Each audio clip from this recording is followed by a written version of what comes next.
आप सभी को सादर नमस्ते, जय श्री राम। मेरे यूट्यूब चैनल वसुधा के रंग में आप सभी का स्वागत है। पुस्तक श्रृंखला के अंतर्गत मैंने लास्ट एपिसोड में जिस ग्रंथ के बारे में डाला था, उस ग्रंथ के टाइटल को पढ़ के मुझे काफ़ी आश्चर्य हुआ था, अचंभा हुआ था, जिस कारण मुझे उसको पढ़ने की जिज्ञासा जगी थी मेरे मन में, क्योंकि उस ग्रंथ का टाइटल है इस्लाम में शाकाहार, डॉक्टर मुजफ्फर हुसैन द्वारा जो लिखा गया है। और क्योंकि जो थोड़ा बहुत कुरान के बारे में मैंने पढ़ा है, तो ये पढ़कर बड़ा ही अचंभा हुआ और जानने की इच्छा हुई कि लेखक आखिर क्या कहना चाहता है। मैंने उसकी भूमिका के बारे में कुछ बातें उसमें डाली थी एपिसोड में, और प्रथम अध्याय के बारे में डाली थी। और प्रथम अध्याय में जो भी मेरी जानकारियां हैं कुरान के बारे में, वो भी मैंने अपने तर्क द्वारा प्रस्तुत की थी। लेकिन इसमें लेखक का एक अच्छा उद्देश्य समझ में आता है कि वो समझाना चाहता है लोगों को, इस्लाम मानने वालों को चिंतन कराना चाहता है कि बढ़ती जनसंख्या के कुप्रभाव क्या है, प्रकृति के साथ छेड़छाड़ के कुप्रभाव क्या है और हिंसा के कुप्रभाव क्या है, ये बताना चाहता है। लेकिन ये साथ में ये भी कहता है कि कुरान और हदीस जैसे पवित्र ग्रंथों के मार्गदर्शन में इस ग्रंथ का अध्ययन करें, तो ये मार्गदर्शन बड़ा ही कठिन हो जाता है फिर तो। और इसी मार्गदर्शन को लेते हुए ही लेखक द्वितीय अध्याय में ये स्वीकार करता है कि मुस्लिम एक विरोधाभासी जीवन जीता है। और कुरान की आयतों को लेकर भी कुछ बातें प्रस्तुत करता है, जिसमें से कुछ बातें मैंने लिखी हैं। और क्योंकि हम तो एक ऐसे ग्रंथ पढ़ने वाले लोगों की श्रेणी में आते हैं जिन ग्रंथों को पढ़कर एक स्थिरता आती है, एक आनंद आता है, एक आध्यात्मिक चेतना जागती है, और बस आहा प्रकृति के साथ। और फिर जब हम ऐसे ग्रंथों को पढ़ते हैं तो हम सोचते हैं क्या है ये, जहाँ पर अजीब अजीब सी बातें बताई जाती हैं, और मतलब कोई एकदम अर्थहीन और हानिकारक बातें बताई जाती हैं। तो बहुत ही अजीब लगता है पढ़ के, फिर भी पढ़ना ज़रूरी है, जानना ज़रूरी है, क्योंकि इस्लाम जो है एक बहुत सारे देशों में फैला हुआ साम्राज्य है जिसका, उसके बारे में जानना भी ज़रूरी है कि आखिर ये क्या है। द्वितीय अध्याय में डॉक्टर हुसैन जी जो एक अच्छी बात कहते हैं, उनकी बात हमें अच्छी लगी कि जो धर्म शाकाहार की वकालत करते हैं उसको मानने वाला मांसाहारी भी हो सकता है, और जिसके लिए मांसाहार वैध है उसको मानने वाला शाकाहारी जीवन भी व्यतीत कर सकता है। बहुत अच्छी बात है। लेकिन जो धर्म शाकाहार की वकालत करते हैं उसको मानने वाला मांसाहारी हो सकता है, परंतु वो मांसाहारी की वकालत नहीं करते हैं, वो उसका विरोध ही करते हैं। और मांसाहार को वैध मानने वाले धर्मों को शाकाहार अपनाना चाहिए, ये बहुत अच्छी बात है। मांसाहार में ये मर्यादा बताते हैं, उसमें कुरान के अनुसार, आयतों के अनुसार बताते हैं कि मांसाहार करने में भी एक मर्यादा है, कि जैसे सारे शाकाहारी लोग सारी वनस्पतियां नहीं खा सकते, उसी तरह मांसाहारी लोग सभी तरह का मांस नहीं खा सकते। तो यहाँ पर शाकाहार कहाँ पर प्रस्तुत होता है, मतलब ऑप्शन है कि इस तरह का मांस खाना चाहिए, इस तरह का मांस नहीं खाना चाहिए।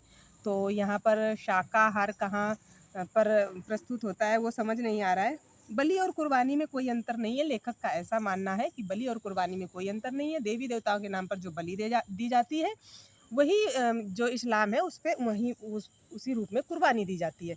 अब लेखक महोदय जी बिल्कुल सही कह रहे हैं, क्योंकि हिंदुओं ने उनको ऐसा कहने का मौका दिया है, अवसर दिया है। लेकिन लेखक महोदय जी को ये जानना होगा कि ये जो बलि का अर्थ भेंट और उपहार भी होता है। और जो बलि, जो आपने जो कुर्बानी कहते हैं, जिस तरह से मारते हैं पशुओं को, इस तरह का विधान सनातन संस्कृति में बिल्कुल नहीं है। कुछ लोगों ने जो हिंदुओं में प्रचलन में डाल लिया बलि का, और लास्ट में बहुत बहुत बाद में आकर इस तरह की पुस्तकों का वितरण शुरू कर दिया, या इस तरह की बलियां शुरू कर दी। बलि का अर्थ बिल्कुल भी कुर्बानी नहीं है, उपहार या भेंट होता है। हम ईश्वर के नाम पर क्या भेंट कर रहे हैं, हम अपनी बुराइयों को भी भेंट करते हैं ईश्वर को, कि हम आज से ऐसा कार्य नहीं करेंगे, ये कार्य छोड़ देंगे।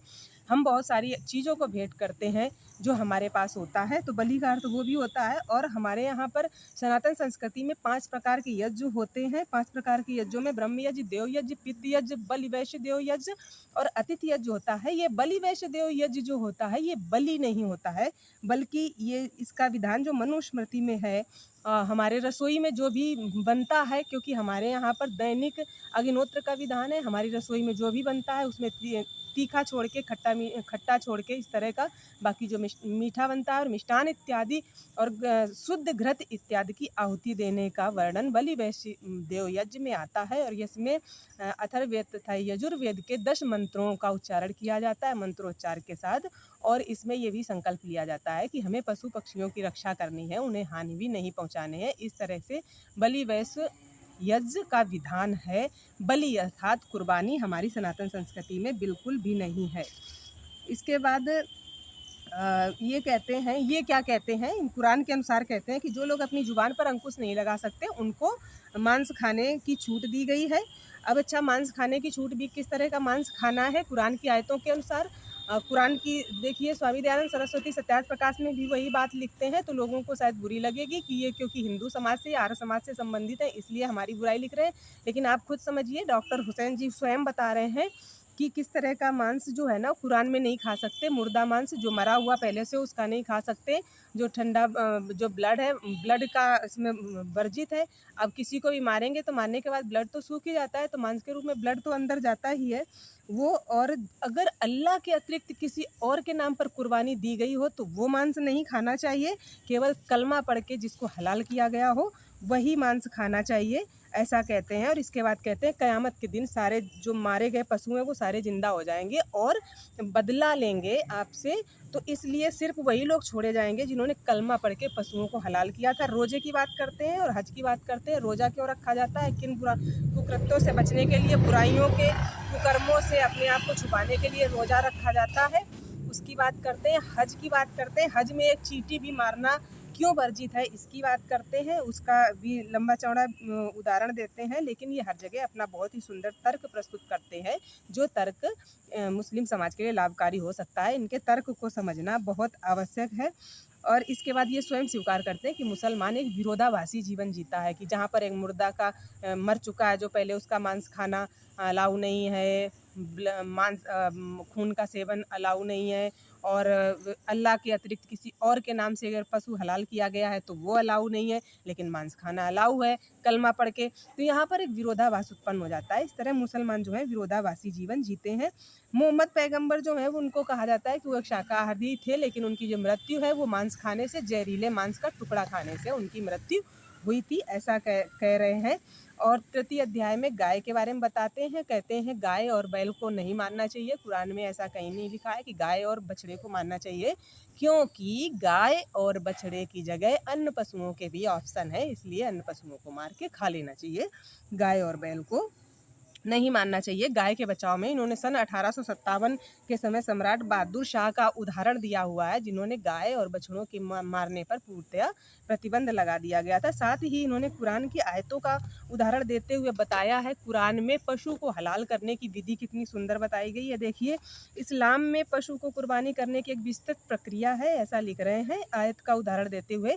और कह रहे हैं इस संपूर्ण प्रक्रिया का ये तात्पर्य है कि कम से कम जानवरों को काटा जाए, क्योंकि इन्होंने अपना सुंदर कुछ तर्क उसमें लगा दिया है। फिर भी आप कितना भी तर्क लगाएंगे, लेकिन सच्चाई छुप नहीं सकती है।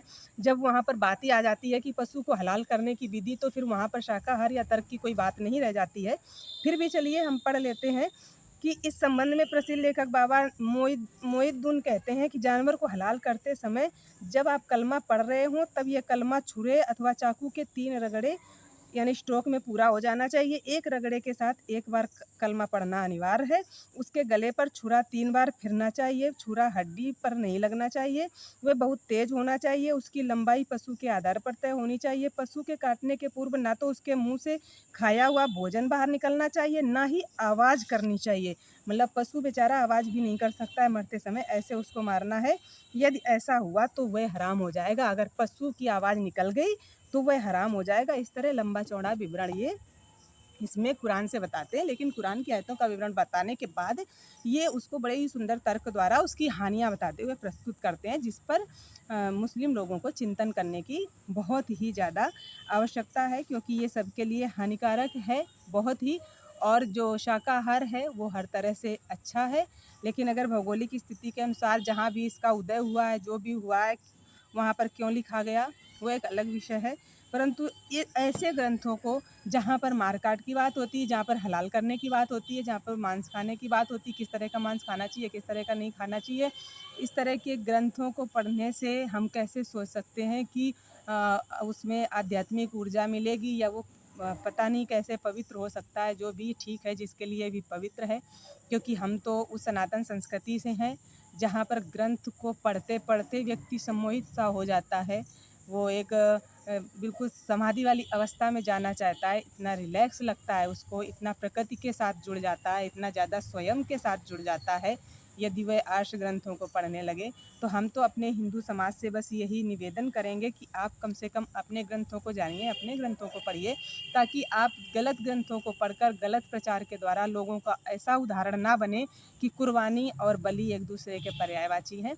और बस इस ग्रंथ में मैं इतना ही डालूँगी, क्योंकि इस ग्रंथ में और क्या होगा आगे ये समझा जा सकता है। बहुत ज़्यादा समय ऐसे ग्रंथों पर नहीं लगाना ठीक है, इतना ही समझदारों के लिए इशारा काफ़ी है। समझना चाहिए कि बाइबल कुरान में क्या है और कौन से ग्रंथ पढ़ के हमें अपनी आत्मोन्नति करनी है, समाज की उन्नति करनी है, राष्ट्र की उन्नति करनी है, ऐसे ही ग्रंथों को पढ़ना है।